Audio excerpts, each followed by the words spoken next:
अस्सलाम वालेकुम रहमतुल्लाहि व बरकातुहू। बच्चों, आपके science and technology 10th class part first, इसके सबक नंबर 5 हरारत हीट, इसके पार्ट 4 में आज हम नुक्ता शबनम और रुतूबत, ड्यू पॉइंट एंड ह्यूमिडिटी और हरारत की इकाई यूनिट ऑफ हीट, ये टॉपिक्स कवर करने वाले हैं। तो इसको रीडिंग के बजाय हम इंशाल्लाह समझने की कोशिश करेंगे। जैसे कि मैंने इससे पहले भी आपको बताया है कि फ़िज़िक्स का जो पोर्शन होता है, फ़िज़िक्स ऐसा सब्जेक्ट है कि साइंस की जो 3 मेन ब्रांचेस हैं, फ़िज़िक्स, केमिस्ट्री, बायोलॉजी, है ना, तबैयात, कीमिया, हयातियात, उसमें से जो फ़िज़िक्स वाला पोर्शन है तबैयात का, तो ये अंडरस्टैंडिंग बेस्ड होता है ना। इसमें प्रॉपर्टीज़ ऑफ मैटर है, मादे की खुसूसियात ज़ाहिर की गई होती हैं, उसकी खुसूसियात को स्टडी करना होता है। तो हमको रीडिंग से ज़्यादा फोकस अंडरस्टैंडिंग पे करना होता है। ठीक है, चलिए, तो यहाँ पे थोड़ा सा हम देखते चलेंगे साथ ही साथ और उसके बाद समझते चलेंगे, है ना। देखिए, ज़मीन, अब नुक्ता शबनम और रुतूबत ये हमको पढ़ना है। तो इसकी आपको थोड़ी सी इंट्रोडक्शन दिया हुआ है। ज़मीन का 71% हिस्सा जो है पानी से ढका हुआ है। पानी की मुसलसल तबखीर होने से, है ना, पानी की क्या होती है, मुसलसल तबखीर होती है। जैसे पानी का भाप बन के उड़ना, यानी बुखारात बन के उड़ना, है ना, भाप बन के उड़ना यानी बुखारात बन के हवा में उड़ जाना, ये क्या कहलाता है, अमल तबखीर। क्या कहलाता है, अमल तबखीर। और एक लफ्ज़ आने वाला है यहाँ पर, तकसीफ़। क्या आने वाला है, तकसीफ़। देखिए, ते काफ से ये फे, तकसीफ़। तकसीफ़ यानी भाप का पानी बनना, है ना, भाप का क्या बनना, भाप का पानी बनना। तो ये हो गया तकसीफ़। और पानी का भाप बनना तबखीर, है ना। तो ये दोनों एक दूसरे के उलट अल्फाज हैं। तो ये दोनों अल्फाज को आप हमेशा जहन में रखिए। तबखीर यानी पानी का भाप बनना और तकसीफ़ यानी भाप का पानी बनना। तो क्या होता है इसमें, देखिए, पानी की मुसलसल तबखीर होती रहती है और इसकी वजह से फ़िज़ा में हमेशा कुछ मकदार में भाप मौजूद होती है। फ़िज़ा में मौजूद भाप की मकदार की वजह से रोज़ाना के मौसम को समझने में आसानी होती है। पानी की मौजूदगी की वजह से हवा में पैदा होने वाली खुनकी या नमी को ही हम रुतूबत कहते हैं। देखिए, मौसम की जानकारी के टाइम आपको रुतूबत के बारे में भी दिया जाता है, ह्यूमिडिटी जिसे कहते हैं। तो आप मौसम की जानकारी देखिए, गूगल पे सर्च कीजिए, उसमें ह्यूमिडिटी भी आएगा, ह्यूमिडिटी, है ना। तो ये रुतूबत होती है, ये क्या होती है। अब ये रुतूबत तो हम सुनते आए हैं, अब इसको हमको समझना है कि देखिए रुतूबत किसे कहते हैं। देखिए, अब आपको थोड़ा सा ये भी समझना चाहिए कि एक हवा है, समझिए, एक कमरे में, ठीक है। अब वो हवा को सैर शुदा होने के लिए, अच्छा, सैर शुदा किसे कहते हैं, सैर शुदा यानी भर जाना, है ना, पूरी तरह भर जाना। बुखारात से हवा का पूरी तरह से भर जाना उसे कहते हैं सैर शुदा। अच्छा, सैर शुदा हवा का मतलब क्या है कि उसमें बुखारात अब इतनी मकदार में मौजूद हैं कि मज़ीद बुखारात को समोने की उसमें अब सलाहियत नहीं है। अब वो बुखारात को पानी में तब्दील करना शुरू कर देगी, है ना। सैरशुदा यहाँ कई मरतबा एक लफ्ज़ आया है, सैरशुदा, सैरशुदा, सैरशुदा, है ना। सैरशुदा का मतलब होता है भर जाना, पूरी तरह से भर जाना, सैचुरेट हो जाना। तो सैरशुदा हवा का मतलब क्या होता है बच्चों, कि ऐसी हवा जिसमें बुखारात की मकदार बहुत ज़्यादा हो चुकी है, मैक्सिमम हो चुकी है, ज़्यादा से ज़्यादा हो चुकी है, और अब वो मज़ीद भाप को या बुखारात को अपने अंदर समोने की सलाहियत नहीं रखती। अब इससे ज़्यादा अगर उसमें बुखारात आएंगे या भाप आएगी तो वो पानी में तब्दील करना शुरू कर देगी, उसे कहते हैं सैरशुदा। चलिए आगे बढ़ते हैं अब हम। हाँ, तो ये देखिए, एक कमरा है, फ़र्ज़ कीजिए, उसको सैरशुदा होने के लिए ये कमरे की हवा है। अब उसमें ज़ाहिर बात है भाप मौजूद है, भाप यानी बुखारात मौजूद है इसमें। अब उसको सैरशुदा होने के लिए जितनी एक उसकी कैपेसिटी आ जाती है, बुखारात को समोने की एक कैपेसिटी आ जाती है, उस कैपेसिटी से आगे वो भाप को समो नहीं सकती है। अच्छा, ये कैपेसिटी क्या पे डिपेंड होती है, दर्जे हरारत पे, है ना। किस चीज़ पे, दर्जे हरारत पे। उसकी भाप को या बुखारात को समोने की सलाहियत दर्जे हरारत के साथ साथ बढ़ती जाती है ना। जैसे मिसाल देता हूँ, यहाँ पर 40 डिग्री सेल्सियस अगर है है ना, 40 डिग्री सेल्सियस है।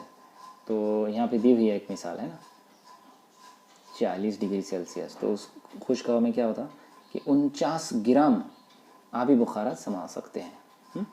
1 किलो हवा है, 1 किलो हवा की मकदार है, उसमें 49 ग्राम से, यानी तकरीबन छटाक, यानी आम जिंदगी में बोला 50 ग्राम का छटाक होता है, तो ये 49 ग्राम है। तो 1 किलो हवा है और उसका जो टेम्परेचर है 40 डिग्री है, तो उसमें तकरीबन 49 ग्राम आबी बुखारात समा सकते हैं। खाली जगहों में हो सकता है आपको ये सवाल आ जाए। लेकिन अब क्या होता है, देखिए ये चीज़ को जहन में रखिए, ये यहाँ पे लेकिन अगर 20 डिग्री सेल्सियस किया जाए उसका टेम्परेचर, यानी कि इसको क्या किया जाए, ठंडा करते हुए, इसका टेम्परेचर कम करते हुए कितना किया जाए, 20 डिग्री सेल्सियस, तो अब इसमें कितने समा सकते हैं, सिर्फ 14.7 ग्राम आबी बुखारात समा सकते हैं, यानी भाप उतनी समा सकती है। देखो अब तकरीबन 15 ग्राम हो रही है, कितनी हो रही है, तकरीबन 15 ग्राम हो रही है। ये 15 ग्राम किधर और 49 ग्राम किधर, है ना। तो पता क्या चला कि टेम्परेचर ज़्यादा अगर है तो हवा की भाप को समोने की सलाहियत बढ़ जाती है, राइट। चलिए एक मखसूस, अब यहाँ पे नुक्ता शबनम की तारीफ दी हुई है, हो सकता है आपको एग्ज़ाम में किसी और अंदाज से आ जाए। एक मखसूस दर्जे हरारत की गैर सैरशुदा हवा लेकर, है ना, गैर सैरशुदा मतलब जो अभी पूरी तरह से भरी हुई नहीं है। जैसे हमने सैरशुदा की मीनिंग समझ गए, तो उसी का उलट क्या है, ये गैर सैरशुदा। गैर सैरशुदा हवा को लेकर इसका दर्जे हरारत कम करते रहें, तो जिस दर्जे हरारत पर हवा आबी बुखारात से सैरशुदा हो जाती है उस दर्जे हरारत को नुक्ता शबनम कहते हैं। ठीक है, तो जैसे मैंने अभी आपको बताया कि जब टेम्परेचर, यानी कि जब उसकी भाप को समोने की सलाहियत पूरी तरह से ख़त्म हो जाती है, पूरी भर जाती है वो, तो वो सैरशुदा हो जाती है, और उसी दर्जे हरारत को कहते हैं नुक्ता शबनम, है ना। क्या कहते हैं उसे, नुक्ता शबनम कहते हैं। अब देखिए क्या किया जाता है, हवा में आबी बुखारत की मकदार को मुतलक रुतूबत, एब्सोल्यूट ह्यूमिडिटी में नापते हैं। अब आबी बुखारत कितनी है, इसको डायरेक्ट मुतलक रुतूबत में नापते हैं। तो क्या रहती मुतलक रुतूबत, इकाई हजम वाली हवा में मौजूद भाप की कमियत को मुतलक रुतूबत कहते हैं। आम तौर पर मुतलक रुतूबत को किलोग्राम पर मीटर क्यूब में नापते हैं। तो ये इस तरह से होता है। देखिए अब किलोग्राम, फ़र्ज़ करो कि अब कोई किसी में 0.01 किलोग्राम है, ठीक है, पर मीटर क्यूब, इस तरह से। अब ये क्या होगा, इसको ऐसे किलोग्राम पर मीटर क्यूब में नापते हैं। अच्छा, मीटर क्यूब क्या रहता है, 1 मीटर, देखिए 1 मीटर ऐसे लंबा, 1 मीटर ऐसे चौड़ा, और ऐसा 1 मीटर चारों तरफ से ऐसा 1-1 मीटर। ये जो बॉक्स होता है ऐसा 1 मीटर, ठीक है, चारों तरफ से ऐसे 1-1 मीटर 1-1 मीटर। तो ये इस तरह का जो मुकब होता है उसको कहते हैं 1 मुकब मीटर। तो इसमें कितनी भाप है, कितने किलोग्राम, इसको कहते हैं मुतलक रुतूबत। तो ये 0.01 कितना हो रही है, 0.1 यानी 100 ग्राम, 0.01 यानी 10 ग्राम, है ना। तो हवा में ये 1 मुकब मीटर में अगर 10 ग्राम भाप है तो हम इस तरह से लिखेंगे उसको। तो अब ये मुतलक रुतूबत हो गई। अब इजाफी रुतूबत भी है। अब ये दोनों का कंसेप्ट ऐसा है एक दूसरे, अब बच्चे हो जाएंगे कंफ्यूज, यानी आप लोगों को हो सकता है अब इसमें कन्फ्यूजन हो जाए कि ये मुतलक रुतूबत क्या है, इजाफी रुतूबत क्या है। तो मैं आपको एक छोटी सी आम जिंदगी की मिसाल के ज़रिए से समझाऊंगा इसको, ठीक है ना। पहले ये देख लेंगे क्या है, तो फिर उसके बाद मैं आपको एक मिसाल देता हूँ। हवा खुश्क है या मरतूब। देखिए मरतूब का मतलब होता है जिसमें रुतूबत मौजूद है ना, और खुश्क बोल तो सूखी। हवा खुश्क है या मरतूब, इसका अंदाज़ा सिर्फ हवा में मौजूद भाप की मिकदार पर मुनहसर नहीं होता, बल्कि इस बात पर भी होता है कि हवा में मौजूद आबी बुखारात की मिकदार हवा को सैर शुदा करने की किस हद तक करीब है।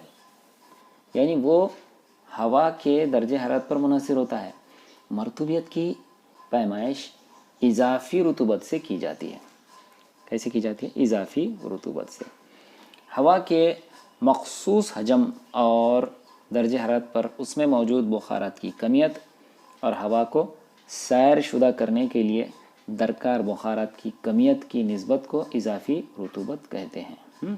अब ये रीडिंग से कुछ भी समझ में नहीं आया होगा आपके, तो मैं आपको एक मिसाल देता हूँ। देखिए, एक सिंपल आम ज़िंदगी की मिसाल।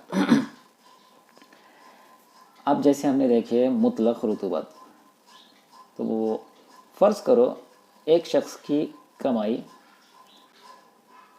माहाना इनकम 10,000 रुपये। आपसे कहा गया कि भाई एक शख्स है और उसकी जो कमाई है वो 10,000 रुपये है, ठीक है। तो ये एकदम सिंपल बात हो गई, ये है मुतलक रुतूबत।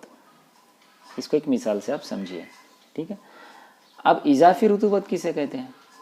इजाफ़ी रुतूबत का मतलब होता है कि उसका कंपैरिजन करना, उसकी तुलना करना, है ना, उसको निस्बत के ज़रिए से पेश करना, ठीक है। मतलब क्या? फिर आप अगला सवाल ये करेंगे कि अरे भाई 10,000 रुपये वो शख्स कमाता है महीने को, लेकिन उसका घर चलाने के लिए कितनी आमदनी की ज़रूरत होती है ये पहले बताओ हमको, है ना। सिर्फ इस पे से समझ में नहीं आता है कि उसका घर चलाने के लिए उसके पास महीनेवारी इनकम जो आ रही है वो बराबर उतनी है कि नहीं है। तो ठीक है, आप बोलेंगे कि 10,000 रुपये वो कमाता है, लेकिन उसका घर चलाने के लिए उसको महीने को रकम कितनी लगती। तो अगर सामने वाले शख्स ने जवाब दिया कि उसका घर चलाने के लिए उसको महीने को 12,000 रुपये रकम लगती है, तो आप बोलेंगे अरे इसका मतलब उसके पास फिर घर चलाने पूर्ति रकम नहीं है, ठीक है ना। घर चलाने पूर्ति उसके पास रकम नहीं है, थोड़ी कम है। अगर घर चलाने के बराबर रकम उसके पास मौजूद होती तो वो हो जाता पूरा, है ना, 100% इजाफी रुतूबत। उसकी इजाफी रुतूबत कितनी होती? 100%। अब उससे थोड़ी सी कम है उसके पास, इसलिए अब उसका जो है तो इजाफी रुतूबत 100% आने वाली क्या? नहीं आने वाली, 100% नहीं आने वाली, ठीक है। तो ये मामला है। देखिए, अब जैसे फ़र्ज़ करो, मैं यहाँ पर एक मिसाल देता हूँ। एक हजम है, मखसूस हजम। अब कितना भी ले सकते हैं आप। एक मखसूस हजम बोले तो एक फ़र्ज़ करो एक कमरे का हजम, ठीक है। यहाँ पर उसमें हमने ले लिए भाप की कमियत इतनी है, फ़र्ज़ करो कि 0.50 किलोग्राम, ठीक है। अब आपको ये पता तो चल गया कि इस पूरे कमरे का जो हजम है, मखसूस कमरा है, उसका हजम है, ठीक है। और उसमें भाप कितनी है? 0.5 किलोग्राम। 0.5 कहिए या 0.5 सिफर कहिए, इससे कोई मतलब में फ़र्क नहीं पड़ता, यानी आधा किलो उसमें भाप है। अब ये तो बहुत सिंपल बात हो गई, ये तो मुतलक रुतूबत है, मुतलक रुतूबत है ये। अब आपको क्या समझना है कि ये इसमें रुतूबत कम है कि ज़्यादा है, यानी कि वो सैरशुदा से किस हद तक करीब है। सैरशुदा हवा में बहुत ज़्यादा भाप मौजूद होती है ना, बहुत ज़्यादा भाप मौजूद होती है, और रुतूबत एकदम आखिरी दर्जे में होती है, वो आखिरी दर्जे में। उससे ज़्यादा अगर भाप रहेंगी हवा में तो फिर वो पानी बनना शुरू हो जाती, फिर वो, है ना। बात समझ में आ रही ना। तब ये हो, अब आप बोलेंगे ठीक है, कमरे में आधा किलो भाप है, उतने कमरे में, ये तो हमको मालूम, लेकिन उस कमरे को सैरशुदा बनाने के लिए कितनी भाप की ज़रूरत पड़ती है ना। तो फिर अगले वाला जवाब देगा आपको कि उसको भाप बनाने के लिए, उसको सैरशुदा होने के लिए 1 किलो भाप की ज़रूरत होती है ना। तो आप वो भाप को उसका कमियत नीचे डाल देंगे। ठीक है, बात समझ में आ रही है? ये इस ज़ाब्ते को समझिए आप, ये वाले। तो हम इजाफ़ी रुतूबत मालूम कर रहे हैं। तो इसमें क्या होगा, इजाफ़ी रुतूबत जो है तो अब ये जैसे ये आधा किलोग्राम, ठीक है, कमरे में आधा किलोग्राम भाप है। अच्छा, उसी भाप को उसी कमरे के जो हजम है उसको पूरी तरह से सैरशुदा करने के लिए कितने भाप की ज़रूरत है? 1 किलो भाप की ज़रूरत है ना। तो ये होगा, ज़ाब्ते के अंदर आपने कीमत रख दी है ना, ये आधा किलो और ये 1 किलो। तो इसका जो जवाब आ रहा है वो पूरे को आप कैलकुलेट करेंगे तो आ रहा 50% है ना। तो ये आ गया इजाफी रुतूबत 50% है, यानी उसमें रुतूबत कितनी है, सैरशुदा होने के लिए जितनी रुतूबत होना चाहिए उसकी 50% रुतूबत इसमें मौजूद है। ठीक,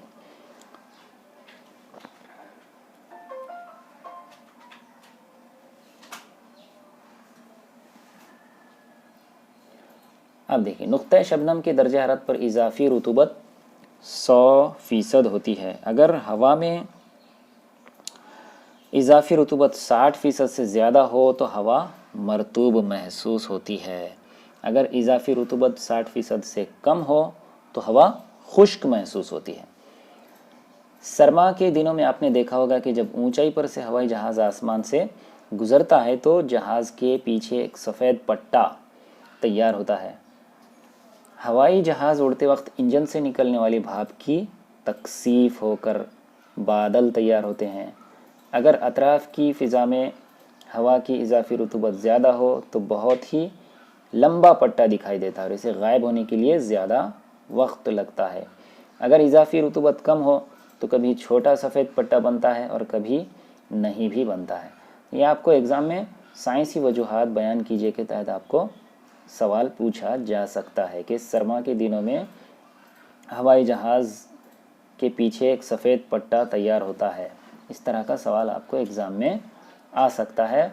और अब आइए अमल करके देखें, यानी दो छोटी छोटी आपको एक्टिविटीज़ यहाँ पे दी हुई हैं, ये भी आपको एग्ज़ाम में साइंसी वजूहात बयान कीजिए के तहत 2 नंबर के जो सवालात होते हैं वो पूछे जा सकते हैं। इसलिए आप इसके जवाबात को जहन में रखिए और दोनों का जवाब सेम है। देखिए, अब फ्रिज से पानी की ठंडी बोतल निकाल कर टेबल पर रखिए और थोड़ी देर बाद बोतल की बैरूनी सतह का मुशाहिदा कीजिए।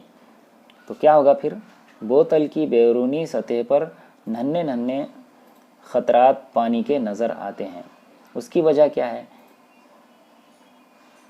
कि फ्रिज से निकाली हुई पानी की बोतल बहुत ठंडी होती है।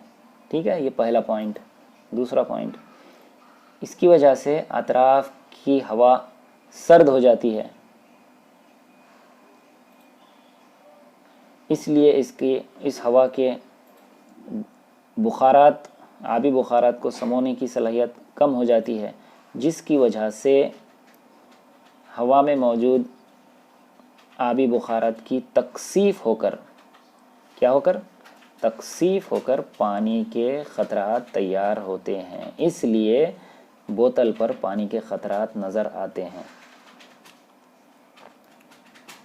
फिर आपको ये वाली जो सरगर्मी है, सरमा के दिनों में अला सुबह घास, दरख्त के पत्तों का मुशाहिदा कीजिए, गाड़ी के शीशे का मुशाहिदा कीजिए, तो भी आपको वही नज़र आएगा सेम, यानी कि पानी के छोटी छोटी बूंदें नज़र आएंगी। तो ये इसकी भी वजह यही है।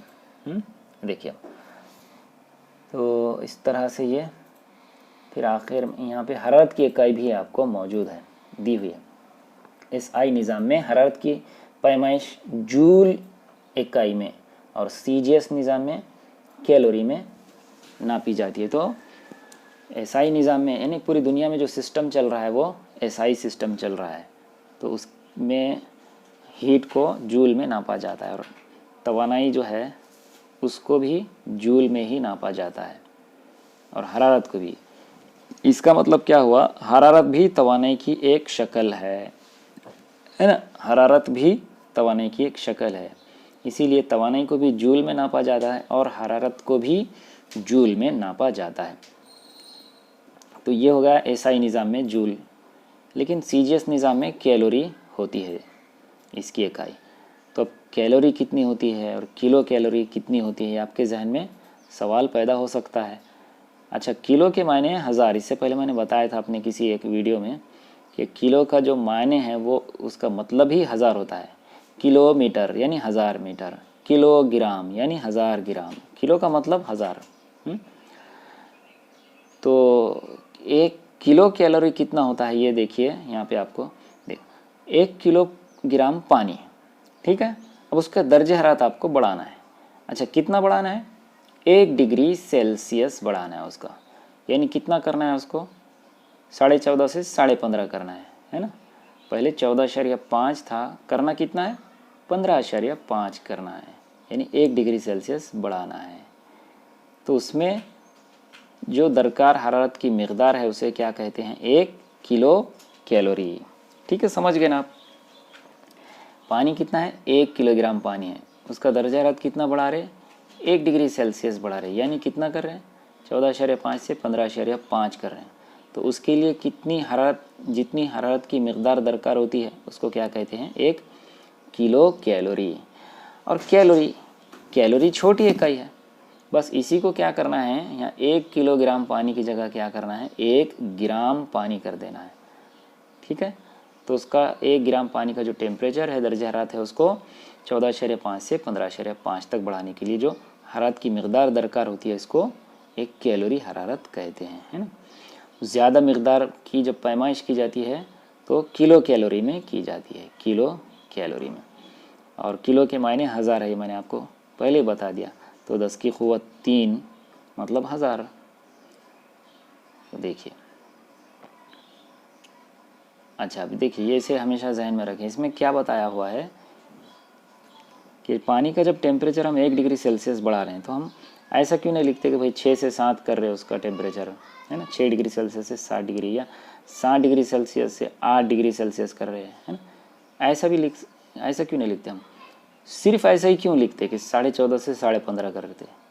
तो उसकी वजह यह है कि दूसरी जो रेंज होती है, इसके अलावा कोई दूसरी रेंज है, 7 से 8 कर रहे, या 9 से 10 कर रहे, या 35 से 36 कर रहे किसी का टेम्परेचर पानी का, तो उसमें जो हरारत लगती है वो थोड़ी मुख्तलिफ होती है, वो, है ना। कैसी होती है? थोड़ी मुख्तलिफ होती है वो। और ये जो होती है ये एकदम स्टैंडर्ड होती है, तो इसीलिए ये लिया जाता है ना, ये टेम्परेचर की रेंज ली जाती है। तो फिर उसके बाद दोनों में ताल्लुक़ भी बताया आपको जैसे SI सिस्टम में जूल है इकाई, और CGS सिस्टम में क्या है? कैलोरी है। तो दोनों में ताल्लुक़ बताया हुआ है कि कितना होता है। 1 कैलोरी कितना होता है? 4.18 जूल होता है, यानी कि ये देखिए जूल। अब आप मुझे बताइए कि जूल और कैलोरी में से कौन बड़ा है और कौन छोटा होता है, बताइए मुझे अब ये देख के। ठीक है। तो जूल जो है ये छोटा होता है और कैलोरी बड़ी होती है, यानी 1 कैलोरी है ना, और उसमें जूल कितने बैठ रहे? 4.18 बैठ रहे। तो इसका मतलब कैलोरी बड़ी है। तो आपको ये एग्ज़ाम में खाली जगह में सवाल पूछ सकता है।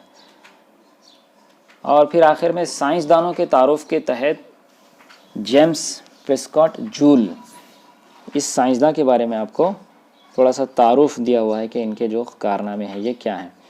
तो ये मार्च 2021 के एग्ज़ाम में आपको आने वाला नहीं है। वैसे भी ये तारुफ बहुत सिंपल चीज़ है। ये बहुत ग्रेट साइंटिस्ट गुजरे हैं और इनके नाम पर ही तवानाई की इकाई और हरारत की इकाई जो है वो जूल रखी गई है। तो इस तरह से यहाँ पे आके हमारा पार्ट नंबर 4 कंप्लीट होता है।